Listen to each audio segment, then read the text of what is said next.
क्या आपको भी वही प्रॉब्लम जाती है वो जो हर बच्चे को जाती है? हाँ, मैं एक्चुअली उसी अरिथमेटिक क्वेश्चंस के इक्वेशंस की बात कर रहा हूँ जो हर बच्चों को बनाने में तकलीफ जाती है।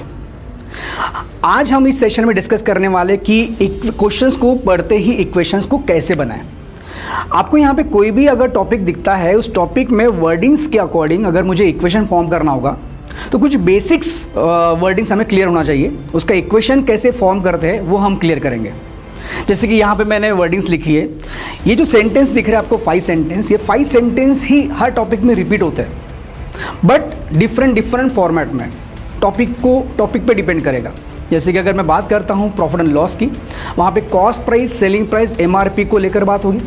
मैं बात करता हूँ टाइम एंड वर्क की, वहाँ पे इफिशियंसी को लेकर बात होगी, वर्क टाइम को लेकर बात होगी। मैं अगर बात करता हूँ स्पीड टाइम डिस्टेंस की, तो वहाँ पे डिस्टेंस, टाइम या फिर स्पीड को लेकर बात होगी। एक्चुअली इक्वेशंस यही दिखते हैं, यही वर्डिंग दिखती है, सिर्फ वहाँ पे उस टॉपिक के अकॉर्डिंग वर्डिंग आएगी।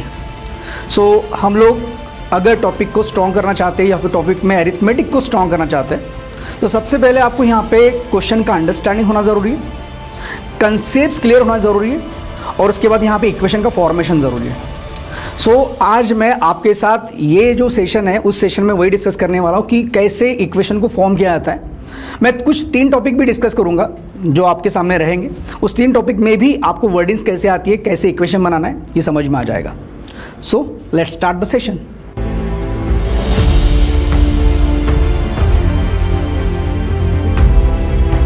जैसे कि मैंने आपको बताया कि 5 सेंटेंसेस जो है वो हर टॉपिक में रिपीट होता है। उसमें से पहला सेंटेंस आपको दिख रहा है, that is a is more than b by 4। Meaning कभी भी अंडरस्टैंड करो, उसके बाद ही यहाँ पे इक्वेशन फॉर्मेशन करो। मैं आपको डायरेक्टली इक्वेशन फॉर्मेशन करना पड़ा रहा हूँ। सुनिए, बोला है a is more than b by 4 का मतलब a b से 4 से बड़ा है। मतलब ये हम बोल सकते हैं क्या कि अगर b का वैल्यू यहाँ पे अगर 2 होगा तो a का जो वैल्यू है वो 4 ज़्यादा है, मतलब 6 हो जाएगा।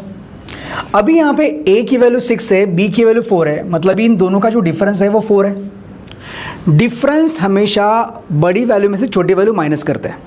अभी इसमें बड़ा वैल्यू कौन सा है, किसका है, तो यहाँ पे a का है। तो हम क्या करेंगे, यहाँ पे a की वैल्यू लिखेंगे पहले, b को लिखेंगे बाद में। डिफरेंस की बात हो रही थी मतलब वो माइनस होगा, तो a माइनस b, बड़े में से छोटा माइनस करेंगे, इक्वल टू यहाँ पे आएगा 4। मतलब हमारा इस सेंटेंस का जो इक्वेशन है वो ये बनेगा, that is a minus b by 4, b is equal to 4। तो यहाँ पे ये इक्वेशन और भी एक तरह से लिखा जाता है बट हम लोग फिक्स रख देंगे कि हाँ कभी भी अगर मोर ये वर्ड आता है, ठीक है, तो हम लोग यहाँ पे डायरेक्टली इस इक्वेशन को लिखेंगे। मतलब ही इन दोनों का जो डिफरेंस है वो डायरेक्टली 4 लिखेंगे। डिफरेंस मतलब बड़ी वैल्यू में से छोटी वैल्यू माइनस करना, तो a में से b माइनस किया इज इक्वल टू 4 आएगा। क्या मैं इस सेंटेंस को बोल सकता हूं कि b is less than a by 4? बिल्कुल बोल सकता हूं। a अगर b से 4 बड़ा है मतलब b ये a से 4 छोटा होगा। तो हम लोग यहां पे इस इक्वेशन में अगर ये वर्डिंग आती है, that is what, b is less than a by 4, तो भी हमारा इक्वेशन यही रहेगा। कहने का मतलब ये है कि कभी भी अगर आपको इक्वेशन में मोर ये वर्ड दिखा या फिर लेस ये वर्ड दिखा, अगला सेंटेंस हमारा यही है। अभी डायरेक्टली इक्वेशन बनाएंगे, तो इसलिए इसी में बता रहा हूँ आपको। कभी भी आपको इक्वेशन में अगर मोर दिखा या फिर लेस दिखा, सिर्फ मोर या फिर लेस दिखा, तो डायरेक्ट सोचना नहीं। जिन 2 चीज़ों की बात हो रही है उन दोनों चीज़ों का डिफरेंस लीजिएगा। डिफरेंस हमेशा बड़े में से छोटा माइनस करना है, तो इसमें से बड़ा कौन है, a, इसलिए a पहले लिखना, b बाद में लिखना, a minus b equal to 4 आएगा हमेशा। अभी यहाँ पे ये वर्डिंग मैंने इसलिए लिया क्योंकि यहाँ पे देखो अलग अलग टॉपिक में अगर आप बात करोगे सो अलग अलग अकॉर्डिंग यही सेंटेंस मिलेगा, सिर्फ यहाँ पे कुछ चीज़ें चेंज होगी, a और b की जगह चीज़ें चेंज होती जाएगी। जैसे फॉर एग्जाम्पल अगर मैं स्पीड टाइम डिस्टेंस की बात करता हूँ, उसमें भी टाइम की इक्वेशन की बात करूँगा। नाउ लिसन, अगर बोला है time taken by train a, तो यहाँ पे क्या आएगा, a की जगह टाइम टेकन बाय ट्रेन ही आएगा। तो आपको उसका जो वेरिएबल है वो वहाँ पे लिखना है। जैसे कि मैं आपको बता रहा हूँ, time taken by train a is more than time taken by train b by 4 hours. तो a का जो टाइम है, ट्रेन a ने जो टाइम लिया है वो 4 घंटे ज़्यादा लिया है time taken by train b। तो इसलिए हम लोग क्या करेंगे, इसको लिखेंगे कैसे, सुनो। अभी यहाँ पे इक्वेशन मैंने बताया कि डिफरेंस वाला बनता है, तो हमेशा बड़ी वैल्यू में से छोटी वैल्यू माइनस करेंगे। टाइम ज़्यादा किसको लग रहा है, ए को लग रहा है, ट्रेन ए को लग रहा है, तो यहाँ पे लिखना इस तरह से, देखो टाइम का टी लिखो, ये आप जब तक लिखोगे नहीं तब तक आपको क्लियरिटी नहीं मिलेगी इक्वेशन किस चीज़ का है। जैसे यहाँ पे मैंने लिखा a minus B is good 4, तो यहाँ पे वर्डिंग जो है उसके अकॉर्डिंग वहाँ पे दिख रहा है कि हाँ उसका इक्वेशन वही है। बट अगर आपने टाइम की जगह भी a minus B equal to 4 ही लिखा तो आपको समझ में कैसे आएगा कि ये टाइम का इक्वेशन है। इसलिए आपको यहाँ पे t ऑफ a लिखना है, मतलब टाइम टेकन बाय a ऐसे लिखना है, is more than time taken by b by 4 hours. So यहाँ पे मैं इक्वेशन लिख रहा हूँ, इसके जगह चेंज होते जाएगा। जैसे कि अगर स्पीड का इक्वेशन आता है तो स्पीड का इक्वेशन आएगा speed of train A is more than speed of train B by 4, है ना। तो हमें यहाँ पे क्या लिखना है, speed of train A minus speed of train B by 4 आएगा। तो इक्वेशन यही बनने वाला है। सो कभी भी अगर मोर या फिर लेस ये वर्ड आता है तो इक्वेशन डायरेक्ट बनेगा डिफरेंस वाला, बड़े में से छोटा माइनस करो, इक्वल टू करके कितने से बड़ा है कितने से छोटा है वो लिख लो। तो यहाँ पे मैं आगे टॉपिक भी लेने वाला हूँ। टॉपिक मतलब यहाँ पे स्पीड टाइम डिस्टेंस की बात करेंगे, बोटन स्ट्रीम की बात करेंगे, परसेंटेज प्रॉफिट एंड लॉस की बात करेंगे, उसमें भी अलग अलग वर्डिंग्स आएगी। उस वर्डिंग्स में इक्वेशन यही बनेगा, सिर्फ वहाँ पे चेंज होते जाएगा कि यहाँ पे क्या है, वेरिएबल्स क्या है, ठीक है। सो हम लोग यहाँ पे नेक्स्ट सेंटेंस पे आगे बढ़ते हैं। नाउ लिसन, आगे नेक्स्ट सेंटेंस होगा a is less than b by 2। अभी a is less than b by 2 का मतलब क्या होगा, a ये b से छोटा है 2 से। क्या मैं इसको बोल सकता हूँ b ये a से बड़ा है 2 से? दोनों का मतलब सेम ही होता है। तो हम लोग इक्वेशन डायरेक्ट बनाएंगे। मैंने क्या बताया था, जब भी लेस या फिर मोर ये वर्ड आता है दो चीज़ों के बीच में आ रहा है तो इसमें से बड़ा कौन है, ऑब्वियसली b बड़ा है। तो हम लिखेंगे इस बार b को पहले, माइनस क्या आएगा a equal to 2। So directly ये इक्वेशन आपको बनाना है। हमेशा याद रखना मोर या फिर लेस, सिर्फ मोर और लेस आया तो आपको यहाँ पे इक्वेशन बनाना है, बड़े में से छोटा माइनस करो, इक्वल टू कितने से छोटा कितने से बड़ा वो देखना है। क्लियर? बस यहाँ पे वर्डिंग क्लियर होती जाएगी। यहाँ पे लेस की जगह क्या है, आ सकता है यहाँ पे जैसे cost price of article A is less than cost price of article B by 2। तो यहाँ पे लेस ये वर्ड आया बट कॉस्ट प्राइस की बात चल रही है, तो कॉस्ट प्राइस लिखना है आपको। जैसे कि किसका कॉस्ट प्राइस, ए आर्टिकल का कॉस्ट प्राइस कम है किससे, बी आर्टिकल के कॉस्ट प्राइस से। तो हम कैसे लिखेंगे, cost price of article B minus cost price of article A equal to यहाँ पे क्या आएगा, 2 आएगा। सो ये इक्वेशन बनेगा। तो यहाँ पे अलग अलग टॉपिक के अकॉर्डिंग अलग अलग वर्डिंग्स आएगी, तो यहाँ पे आपको चलना है और इस हिसाब से इक्वेशन बनाना है। तो लेस और मोर वाला आपको क्लियर हुआ होगा, आई होप। आगे बढ़ता हूँ। अभी नेक्स्ट सेंटेंस आपको दिया हुआ है परसेंट में। मैं आपको चीज़ बता रहा हूँ, हमेशा याद रखना, जब भी कोई सेंटेंस में आपको परसेंट ये वर्ड परसेंट दिखता है तो आपको हमेशा जो दो चीज़ों के बीच में परसेंट दिख रहा है उन दो चीज़ों का रेशो डायरेक्टली निकाल लेना है। उसके लिए आपको परसेंटेज के फ्रैक्शन वैल्यूज़ याद होना ज़रूरी है, मैं क्लास में भी करवाता हूँ। तो आपको यहाँ पे जैसे कि 20% बोला तो 1/5 लिखना है, रेशो डायरेक्ट लिखना है, दो चीज़ों के बीच का रेशो। अगर आपको बोले यहाँ पे 16.66% लेस 16.16%, तो यहाँ पे डायरेक्टली उसका रेशो आएगा 1/6, रेशो लिख लेना है। तो आपको यहाँ पे जब भी परसेंट दिखा सोचना नहीं, आप डायरेक्टली उस दो चीज़ों के बीच का रेशो लिख लो।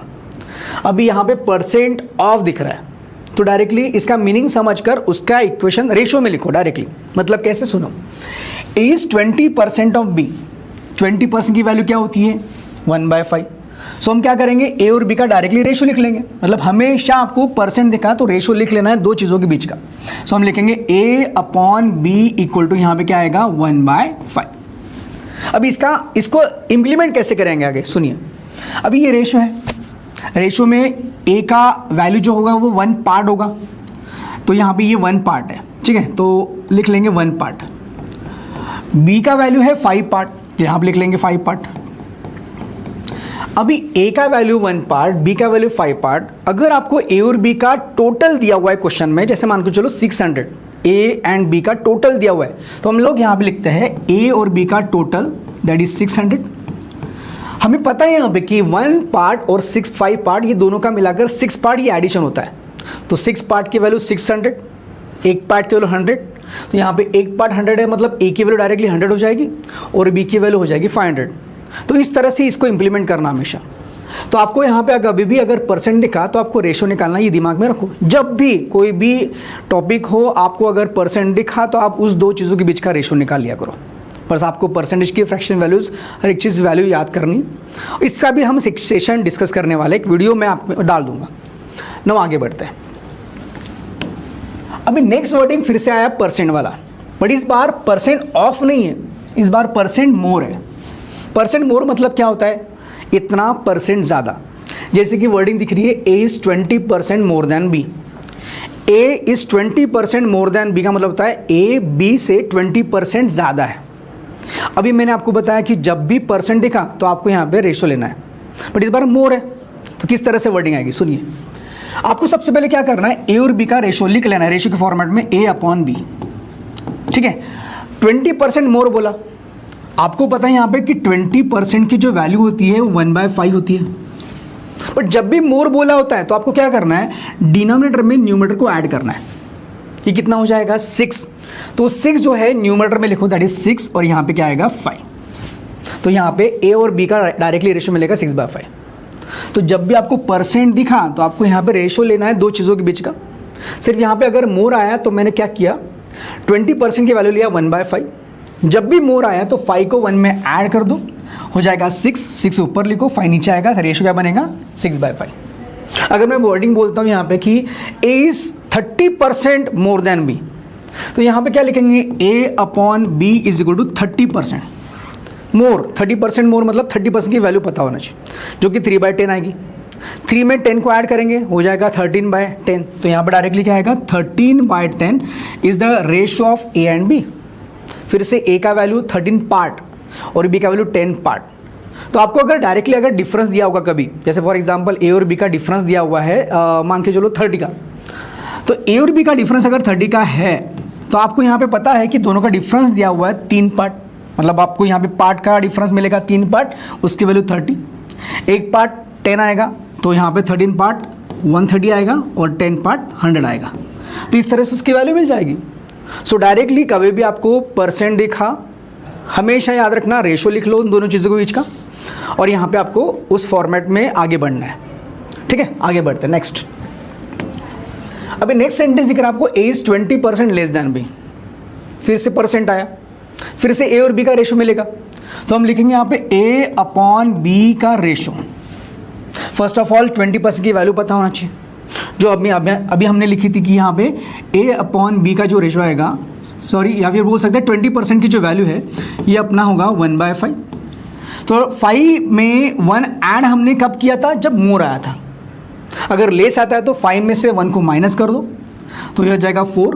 तो 4 लिखेंगे ऊपर, नीचे आएगा 5। सो यहाँ पे ए और बी का रेशो मिलेगा डायरेक्टली 4/5। फिर से ए का वैल्यू 4 पार्ट, बी का वैल्यू 5 पार्ट, दोनों मिलकर टोटल जो होगा वो 9 पार्ट होगा। डिफरेंस की अगर बात करते हैं तो डिफरेंस आ रहा है 1 पार्ट, जिसकी वैल्यू दिया होगा उसके अकॉर्डिंग अपने को आंसर मिलेगा। सो कभी भी याद रखो यहाँ पे मोर लेस आया, सिर्फ मोर लेस आया तो डिफरेंस वाला इक्वेशन बनेगा।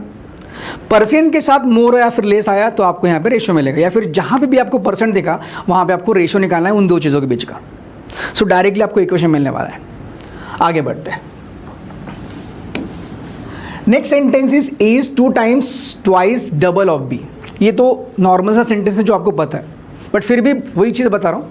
यहाँ पे भी जब भी यहाँ पे टाइम्स वर्ड दिखता है या फिर ट्वाइस डबल ये दिखेगा आपको फिर से वही करना है, दो चीज़ों के बीच का रेशो निकालना है।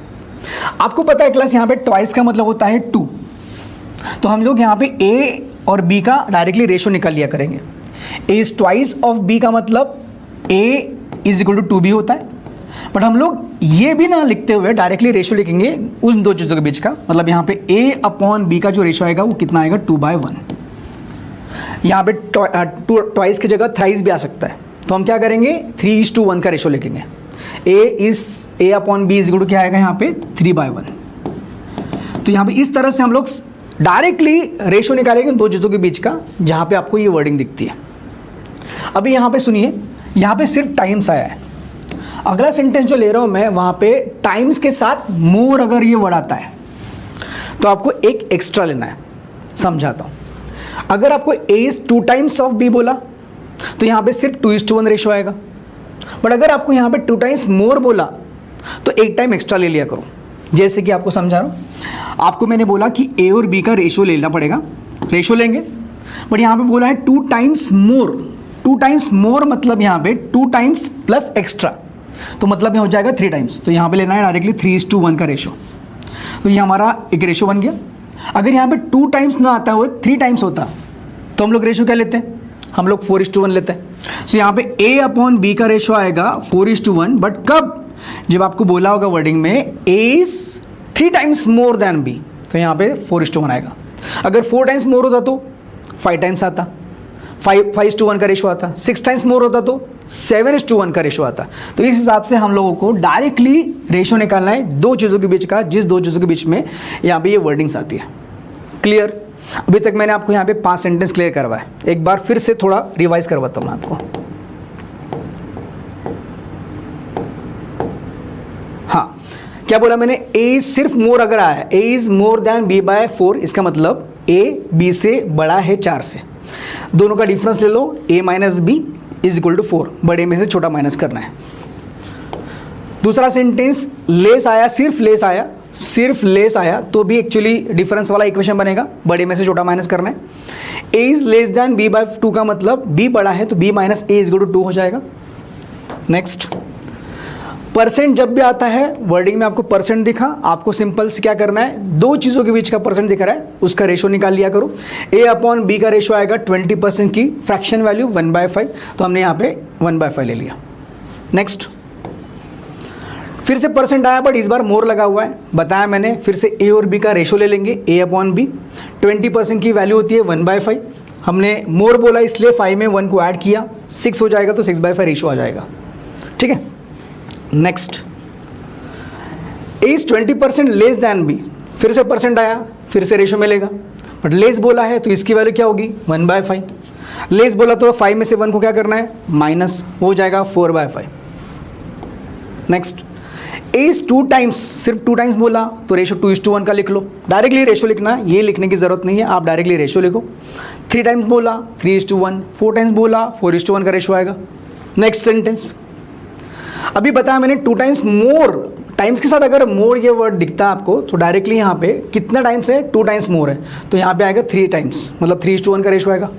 3 टाइम्स मोर बोला होता तो 4 टाइम्स का रेशियो आता, मतलब 4:1 का रेशियो आता। तो इस हिसाब से हम लोग यहाँ पे ये वर्डिंग्स जो दिख रही है आपको, मैंने जो आपको सेंटेंस बताया वही सेंटेंस हर टॉपिक में रिपीट होता है, सिर्फ यहाँ पे वर्डिंग्स चेंज होती रहती है। मतलब अगर टाइम एंड वर्क का क्वेश्चन होगा तो यहाँ पे उस अकॉर्डिंग वर्डिंग आएगी, प्रॉफिट एंड लॉस का क्वेश्चन होगा तो उस अकॉर्डिंग वर्डिंग आएगी, जैसे cost price, selling price, MRP की बात होती है वो बात होगी।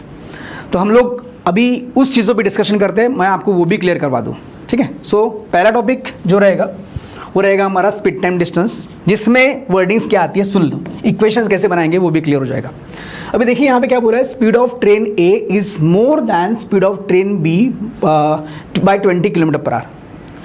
पूरी इक्वेशन में मैंने आप ऑब्जर्व किया कि यहाँ पे मोर है, मतलब ही ट्रेन A का स्पीड ज़्यादा है ट्रेन B के स्पीड से, कितने से, 20 km/h से। मैंने आपको बताया जब भी मोर या फिर लेस आता है डिफरेंस वाला इक्वेशन बनाओ, बड़े में से छोटा माइनस करो। इसमें किसकी वैल्यू बढ़ी है, ऑब्वियसली ट्रेन A की स्पीड बढ़ी है, तो लिखना है स्पीड मतलब स्पीड का इनिशियल लेटर S लिखो, स्पीड ऑफ ट्रेन A लिखो, ये ज़्यादा है डिफरेंस बनेगा, स्पीड ऑफ ट्रेन B आएगा विच इज इक्वल यहाँ पे आएगा 20 km/h, ये यूनिट लिखो ताकि आपको समझ में भी आए। वैसे यहाँ से समझ में आता है बट km/h से समझ में आ रहा है कि वो स्पीड का इक्वेशन बनेगा अपना। ठीक है। इसके जगह टाइम भी आता है तो आप टाइम T लिखना है यहाँ पे, इसके जगह अगर डिस्टेंस आया तो यहाँ पे D लिखेंगे। सबका इनिशियल लेटर लिखते जाइए ताकि आपको क्लियर हो जाए कि इक्वेशन किस चीज़ का है। तो हमें क्लियर हो गया कि मोर या फिर लेस आता है, इक्वेशन डिफरेंस वाला बनेगा, जिसकी वैल्यू बड़ी उसको पहले लिखो, जिसकी वैल्यू छोटी उसके लिखो बाद में, और 20 km/h से आएगा बड़ा। ठीक है। तो ये हमारा एक पहला sentence of speed time distance. Now second sentence देखते हैं। सेकंड सेंटेंस में बोला है द लेंथ, अभी देखिए इस बार लेंथ की बात हो रही है, तो लेंथ का जो इनिशियल लेटर है वो L है, तो L से लिखो ताकि आपको क्लियर हो। The length of the train A is 75 metre less than the half of the length of the train B। पहले तो मीनिंग का वर्डिंग समझो, क्या मतलब होता है इसका।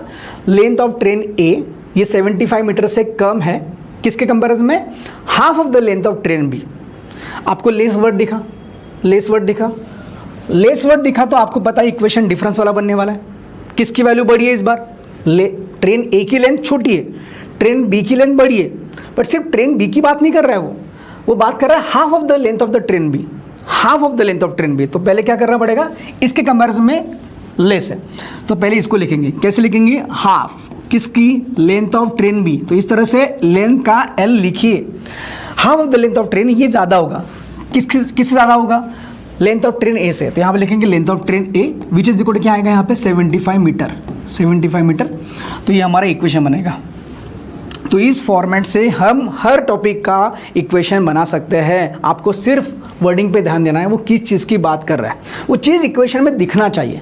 इसलिए आपको यहाँ पे दिक्कत जाती है, अभी दिक्कत नहीं जाएगी, ये मैं गारंटी ले सकता हूँ। नेक्स्ट आगे बात हो रही है अभी फिर से, अभी देखो बात हो रही है किसकी, परसेंट। परसेंट ये वर्ड दिखा, परसेंट ये दिखा आपको, सिंबल दिखा, तो समझिएगा दो चीज़ों के बीच का रेशो आपको निकालना है। बट किस दो चीज़ों के बीच का, वो वर्डिंग से समझ में आ जाएगा। चलो पढ़ते हैं। The distance covered by train A is 12.5% more than the distance covered by train B. बात हो रही है डिस्टेंस की ए और बी के, बात हो रही है परसेंटेज की। मैंने आपको बताया जिन दो चीज़ों के बीच में परसेंट की बात हुई, उन दो चीज़ों का रेशो निकाल लिया करो। जैसे कि हम लिखेंगे यहाँ पे डिस्टेंस ऑफ किसका, ट्रेन ए का, और डिस्टेंस किसका, ट्रेन बी का। तो यहाँ पे मैंने रेशो लिख लिया, रेशो निकाल लेना है।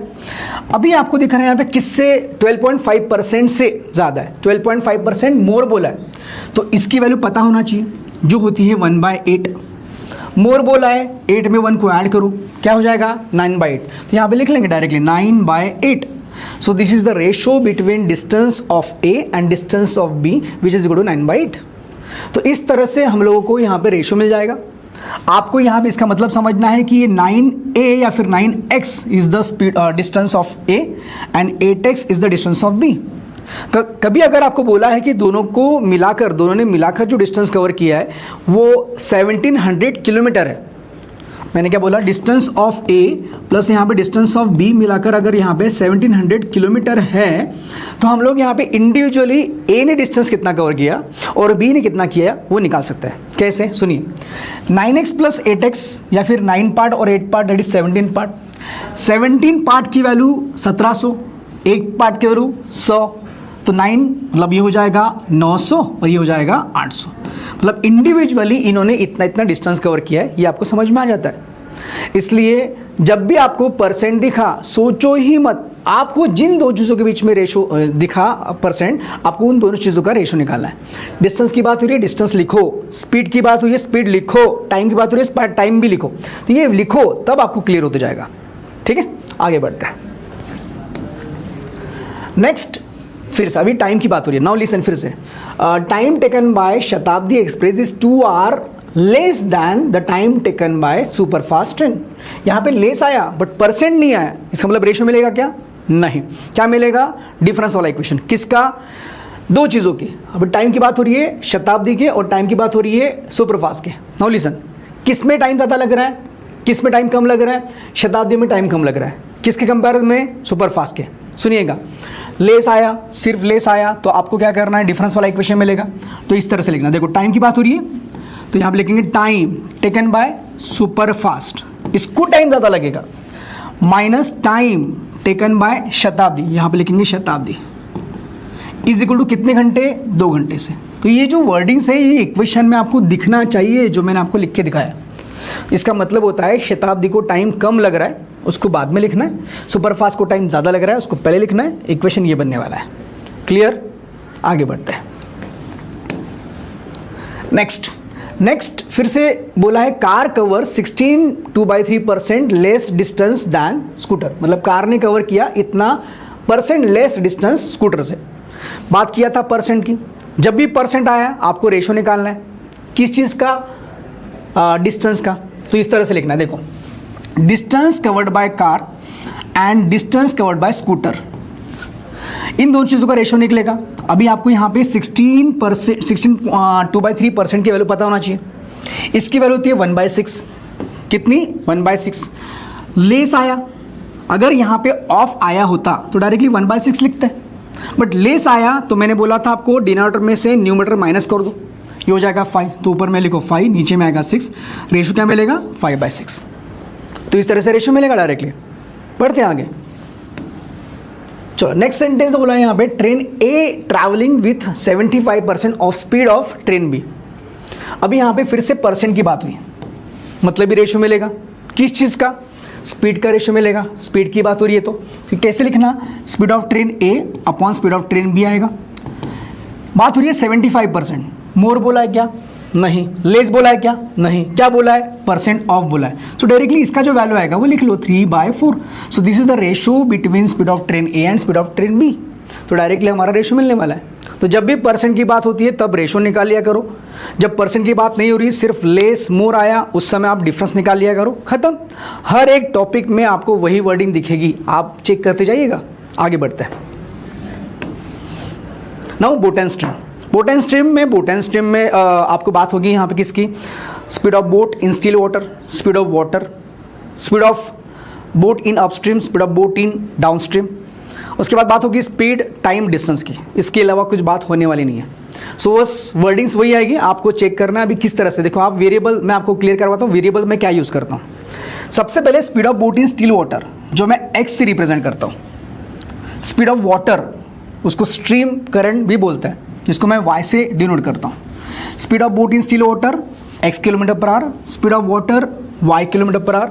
Speed of boat in downstream, मतलब पानी के साथ अगर बोट जा रही है उस वक्त बोट का स्पीड मैं dw से रिप्रेजेंट करता हूँ। This is the speed of boat in downstream. Now next speed of boat in upstream, मतलब यहाँ पे u से मैं रिप्रेजेंट करता हूँ। Speed of boat in upstream, मतलब बोट अगर पानी के अगेंस्ट में जा रही है तो यहाँ पे वो u स्पीड से जाएगी, तो यहाँ पे मैंने उसको u से डिनोट किया। तो ये मेरे वेरिएबल से, मैं इस वेरिएबल से चलता हूँ। चलो आगे अभी भी आपको इक्वेशंस कैसे बनाना वो समझा रहा हूँ।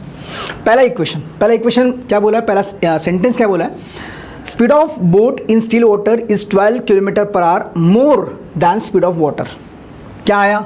मोर आया। सिर्फ अगर मोर आया तो डिफरेंस वाला इक्वेशन बनेगा कि जो दो चीज़ों के बीच में। तो सुनिए, स्पीड का स्टिल वाटर में मैंने अभी बताया कि मैं x से रिप्रेजेंट करता हूँ और यहाँ पे वाटर y से रिप्रेजेंट करता हूँ। तो यहाँ पे अपने को डिफरेंस वाला इक्वेशन मिलेगा, दैट इज x पहले आएगा y बाद में आएगा, क्योंकि x की वैल्यू y से वैल्यू से ज़्यादा है। कितने से? 12 किलोमीटर पर आवर से। तो 12 किलोमीटर पर आवर ये लिखिए, तो इक्वेशन ये मिलेगा। सिंपल। आगे next, difference between downstream speed and upstream speed is 2 kilometre per hour. Difference बोला है। डिफरेंस मतलब डायरेक्टली दोनों का इक्वेशन का माइनस वाला इक्वेशन बनने वाला है। बड़ी वैल्यू किसकी होती है? ऑब्वियसली डाउनस्ट्रीम की स्पीड ज़्यादा होती है अपस्ट्रीम की स्पीड से। डाउनस्ट्रीम की स्पीड में डिनोट करता हूँ dw और अपस्ट्रीम की स्पीड डिनोट करता हूँ मैं u से। पर यहाँ पे क्या बोला? डिफरेंस, तो ऑब्वियसली dw ज़्यादा होता है, तो dw माइनस u आएगा, विच इज इक्वल टू यहाँ पे क्या आएगा? 2 किलोमीटर पर आवर। तो इसका इक्वेशन ये बन गया। सो बहुत ही क्लियर, समझ में आया? तो इस तरह से इसका इक्वेशन बनेगा। आगे बढ़ते हैं। नेक्स्ट क्या बोला है? Time taken by boat in downstream is 90 minute less than the time taken bye same boat in upstream. फिर से लेस आया, डिफरेंस वाला इक्वेशन बनेगा। किस में ज़्यादा टाइम लग रहा है? तो यहाँ पे टाइम ज़्यादा लग रहा है बोट अपस्ट्रीम में जाने के लिए compare to time taken by boat in downstream. मतलब टाइम डाउनस्ट्रीम में जाने के लिए कम लग रहा है, अपस्ट्रीम में जाने के लिए ज़्यादा लग रहा है। तो जिसकी वैल्यू ज़्यादा उसको लिखना पहले। तो लिखेंगे किस तरह? सुनो, टाइम की बात हो रही है तो टाइम लिखना, टाइम का टी लिखो। किस में जा रहा है? अपस्ट्रीम में जा रहा है, तो यहाँ भी u आएगा। सो टाइम जो है वो अपस्ट्रीम में जा रहा है, ये ज़्यादा लग रहा है, इसलिए पहले लिखा minus time taken by boat in downstream which is equal to यहाँ पे कितना? 90 मिनट। तो यहाँ पे लिखो 90 मिनट्स। आगे जाकर आपको यहाँ पे मिनट्स को आर में कन्वर्ट करना पड़ सकता है, और आपको पता है कि मिनट्स को आर में कन्वर्ट करने के लिए डिवाइड बाय 60 करते हैं, तो ये आर में कन्वर्ट हो गया। अभी यहाँ पे टाइम है, क्या मैं टाइम को डिस्टेंस अपॉन स्पीड लिख सकता हूँ? तो लिख लिया, माइनस यहाँ पे डिस्टेंस अपॉन स्पीड आएगा, तो हमारा ये इक्वेशन बन सकता है। तो आपको कभी भी अगर लेस आया तो मैंने आपको बताया डिफरेंस वाला इक्वेशन बनेगा। टाइम जिसमें ज़्यादा लग रहा है वो देखो, टाइम किसमें कम लग रहा है वो देखो, उसके अकॉर्डिंग इक्वेशन बना। आप चेक करो यहाँ पे कि मैंने आपको जो पहले 5 सेंटेंस बताया था वही रिपीट हो रहा है, हर जगह रिपीट होता है। आप चेक कीजिए, आप ऑब्जर्व कीजिए, आप यहाँ पे अलग अलग टॉपिक के क्वेश्चंस निकालिए, वहाँ पे चेक कीजिए, आपको यहाँ पे वही वर्डिंग्स बार बार मिलती है, इक्वेशन भी वही बनाना है। आगे बढ़ते हैं। नेक्स्ट आपको दिख रहा है यहाँ पे speed of boat in still water is 200% more than speed of boat in upstream, speed of stream, sorry. तो यहाँ पे एक्चुअली फिर से अभी परसेंट की बात हो रही है, मतलब रेशो मिलेगा दो चीज़ों के बीच का। Speed of boat in still water जो x होगा, स्पीड ऑफ वाटर स्ट्रीम मतलब y होगा, इन दोनों चीज़ों का रेशो मिलेगा 200%। अभी 200% की वैल्यू होती है 2/1, मतलब 200% की वैल्यू थी 1/1, 200% 2/1, बट मोर बोला है तो मैंने आपको बताया 2/1 मोर बोला होगा तो 1 में 2 ऐड कर दो तो 3/1 हो जाएगा, मतलब रेशो मिलेगा 3/1। सो यहाँ पे रेशो मिला, हम लोग यहाँ पे ए अगर पुट करते हैं तो यह वैल्यू में कन्वर्ट होता है, मतलब speed of boat in still water इसकी वैल्यू 3 है और वाटर की वैल्यू 1 है। आपको अगर यहाँ पे दोनों का एडिशन दिया होगा तो एडिशन करके उसकी वैल्यू निकालो, डिफरेंस दिया होगा तो डिफरेंस निकाल कर उसकी वैल्यू निकालो। इस तरह से उसका इक्वेशन बनाना चाहिए। बढ़ते आगे। Next, time taken by boat to cover D kilometre in downstream. देखो अभी कैसा होता है, धीरे धीरे अभी वर्डिंग्स में वर्डिंग ऐड होती जाती है, मतलब यहाँ पे 2 वर्डिंग्स का कॉम्बिनेशन आएगा, बट मेन वर्डिंग आपको पहचाना है किस चीज़ का। रीड करते हैं। Time taken by boat to cover D kilometre in downstream is 37.5% of the time taken by to cover 2D kilometre upstream. First of all तो आपको पता है यहाँ पे कि परसेंट जब भी आया तब आपको रेशो मिलेगा 2 चीज़ों के बीच का। किसका? Time taken by boat to cover D kilometre downstream बोला है तो पहले टाइम का रेशो मिलेगा। तो यहाँ पे टाइम टेकन इन डाउनस्ट्रीम, तो यहाँ पे पहले लिख लूँगा टाइम का इक्वेशन एक्चुअली, तो टाइम का रेशो मिलेगा। उसके बाद टाइम टेकन बाय बोट इन यहाँ पे आएगा अपस्ट्रीम, ये आएगा कितना 37.5%। मोर नहीं बोला है, लेस नहीं बोला है, सिर्फ वो बोला है। तो आपको यहाँ पे इसकी वैल्यू पता है, दैट इज 3/8, तो हम लिख लेंगे यहाँ पे 3/8। बट एक चीज़ अभी भी वहाँ पे उसने बोला है to cover D kilometre, distance की भी बात हो रही है, और यहाँ पे 2D किलोमीटर। तो हम लोग क्या करने वाले हैं, टाइम का फॉर्मूला यूज़ करेंगे। टाइम का फॉर्मूला होता है डिस्टेंस अपॉन स्पीड। इसकी जगह लिखने वाला हूँ मैं D किलोमीटर डाउनस्ट्रीम में जा रहा है तो डिस्टेंस अपॉन स्पीड आएगा DW। ये आया time, distance upon speed is time, तो time is equal to distance upon speed होता है, लिख लिया। वैसे ही यहाँ पे डिस्टेंस अपॉन स्पीड लिखेंगे, और यहाँ पे डिस्टेंस कितना कवर किया 2D किलोमीटर, तो यहाँ पे लिखना पड़ेगा डिस्टेंस 2D किलोमीटर अपॉन यहाँ पे आएगा U, which is equal to यहाँ पे आएगा 3/8। तो इस फॉर्मेट में हम लोग क्या कर सकते हैं, ये D और ये D कैंसिल करेंगे, ये U ऊपर जाएगा, DW नीचे आएगा, तो यहाँ पे U upon DW is equal to U ऊपर जाएगा, DW नीचे आएगा, और ये 2 जो है इससे हम लोग ये सिंप्लीफाई कर सकते हैं 4 जा, तो रेशो क्या आएगा 3/4।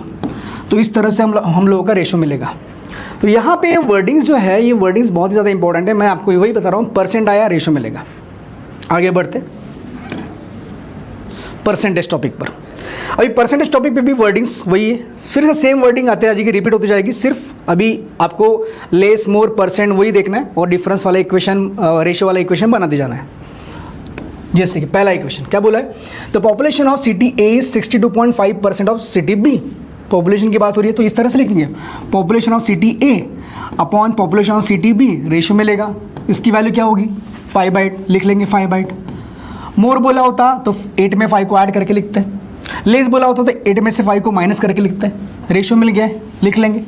अगर आपको दोनों का पॉपुलेशन का डिफरेंस अगर दिया हुआ है, मान के चलो 3000, मान के चलो 3000 is the difference between the population of city A and B, तो आप यहाँ पे किस तरह से चलोगे, 8 पार्ट और 5 पार्ट का डिफरेंस 3 पार्ट, 3 पार्ट के लिए 3000, 1 पार्ट 1000, तो 5 पार्ट कितना होगा 5000, तो यहाँ पे हो जाएगा 5000 और ये हो जाएगा 8000। तो इस तरह से हम लोग इसका वैल्यू निकाल सकते हैं अगर आपको अगले कंडीशन में दिया होगा तो।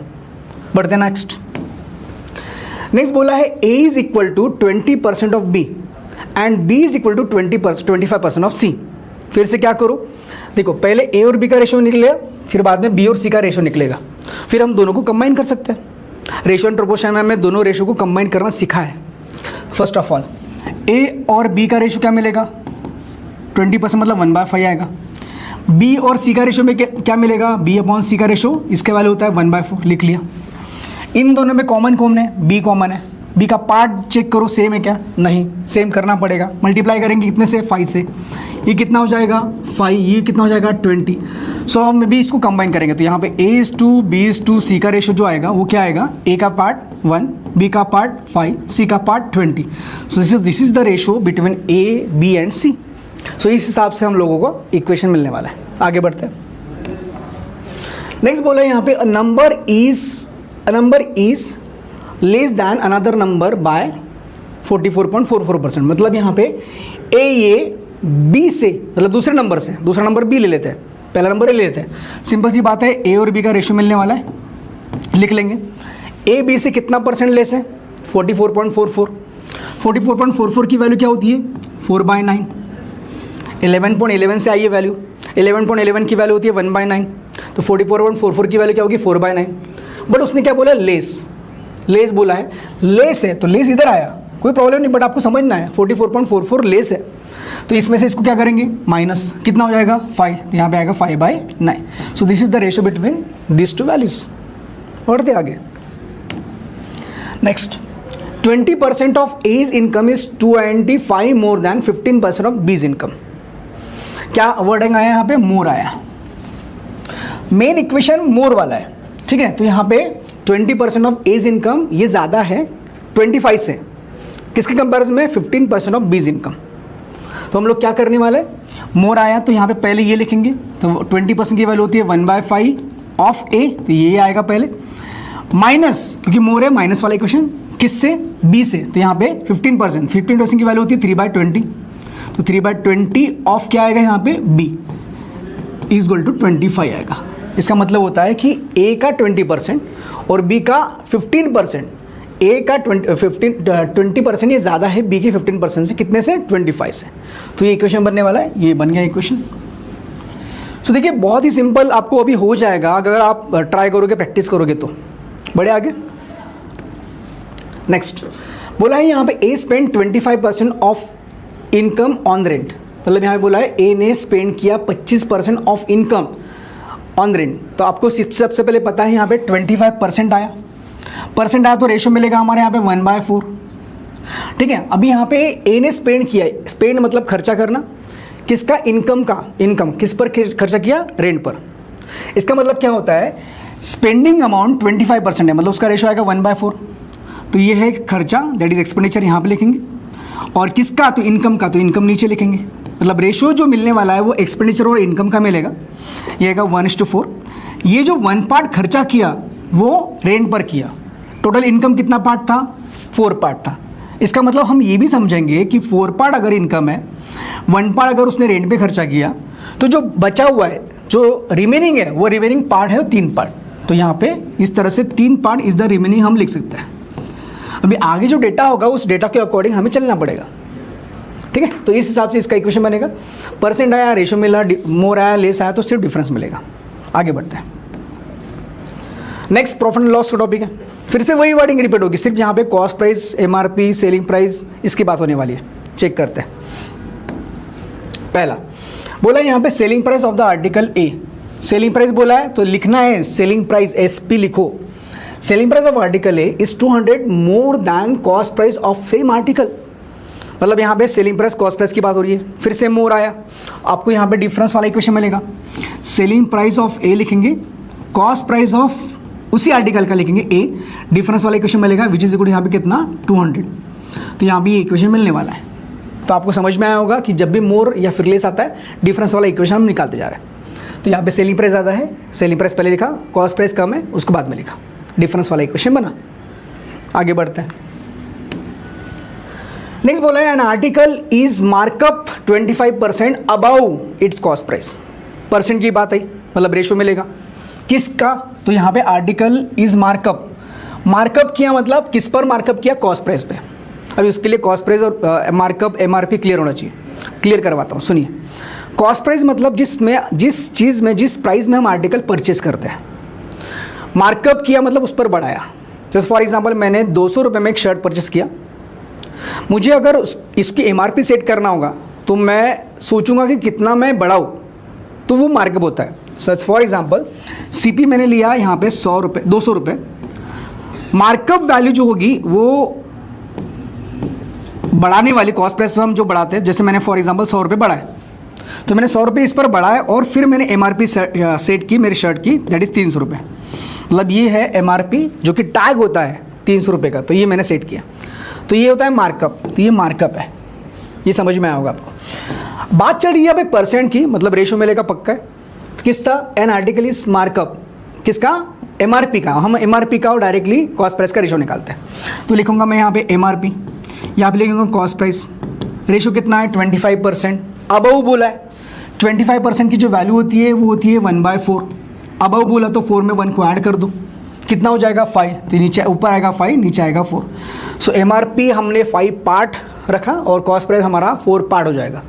इस अकॉर्डिंग चल सकते हैं। कभी कभी अगर आपको क्वेश्चन में एमआरपी दिया होगा तो आप कॉस्ट प्राइस निकाल सकते हो, कॉस्ट प्राइस दिया हो तो एमआरपी निकाल सकते हो। कभी कभी डिफरेंस भी दिया जाता है, जैसे कि मैं आपको समझा रहा हूँ। सुनिए, अगर आपको एमआरपी क्वेश्चन में दिया हुआ है 500 रुपीज़, एमआरपी अगर दिया हुआ है तो 500 रुपये, तो हम बोल सकते हैं 5 पार्ट किलो अगर 500 है, एक पार्ट 100, तो 4 पार्ट क्या हो जाएगा 400, मतलब 400 is the cost price and 500 is the MRP. तो मार्कअप कितना किया? तो 100 रुपये मार्कअप किया, 100 रुपीज़ मार्कअप किया, इसका ऐसा मीनिंग होता है। ठीक है, तो क्लियर हुआ होगा आपको। आगे बढ़ते हैं। Next, discount of 25% on MRP is equal to profit of 20% on cost price. जैसे उसने वर्डिंग बोला है वैसे वैसे चलना है। परसेंट आया तो हम लोग सोचते हैं डिस्काउंट ऑफ 25% ऑन एमआरपी, इधर थोड़ा अलग सोचना पड़ेगा। नाउ लिसन, कैसे? डिस्काउंट दिया, डिस्काउंट देना मतलब कम करना, कितने परसेंट का? 25% का। किस पर दिया? On MRP. ऑब्वियसली एमआरपी पे ही डिस्काउंट दिया जाता है, तो इसका मतलब ये भी हम बोल सकते हैं कि 25% डिस्काउंट दिया, मतलब इस 75% में हमने बेचा मतलब सेलिंग प्राइस। तो यहाँ पे सुनिए, हम इसको इस तरह से लिखेंगे, इस तरह से लिखेंगे। डिस्काउंट दिया 25% का मतलब यहाँ पे 75% ऑफ एमआरपी, ये जो होती है ना, ये होती है सेलिंग प्राइस। मतलब एमआरपी का 25% डिस्काउंट देने के बाद जो बचा वो होता है सेलिंग प्राइस, मतलब जितने बेचा वो होता है सेलिंग प्राइस। तो 75% of MRP is the selling price. Equal बोला है, इक्वल लिखेंगे। प्रॉफिट हुआ कितने का? 20% का। 20% का प्रॉफिट हुआ मतलब कॉस्ट प्राइस पे हुआ। अभी कॉस्ट प्राइस अगर हम 100% पकड़ दें तो 20% का प्रॉफिट हुआ, मतलब प्रॉफिट ऐड किया जाता है, फिर सेलिंग प्राइस मिलती है। तो मैं यहाँ पे लिख सकता हूँ 120% ऑफ कॉस्ट प्राइस। तो अब देखो यहाँ पे रेशियो मिलने वाला, दैट इज एमआरपी और यहाँ पे सीपी का। परसेंट हो जाएगा कैंसल, ये कटेंगे हम लोग, 15 से 15 जाएगा यहाँ पे, 8 जा 15 जाएगा यहाँ पे, 5 जा, रेशियो मिलने वाला 8/5। तो इस तरह से इसका रेशियो मिलेगा 8/5। सो इस तरह से ही हम लोग यहाँ पे हर टॉपिक के क्वेश्चंस बनाने वाले। आप यहाँ पे सिंपल इंटरेस्ट, कंपाउंड इंटरेस्ट की बात करो, आप यहाँ पे हर एक टॉपिक, कोई भी टॉपिक लो उसकी बात करो, आपको यहाँ पे इसी तरह से वर्डिंग बनानी है। अगर आप चाहते हो कि और भी मैं इस तरह से अरिथमेटिक पे वीडियोस बनाऊं तो आप लोग यहाँ पे कमेंट बॉक्स में लिख सकते हो। सो यहाँ पे हम आज रोकते हैं, मिलते हैं नेक्स्ट क्लास। Thank you.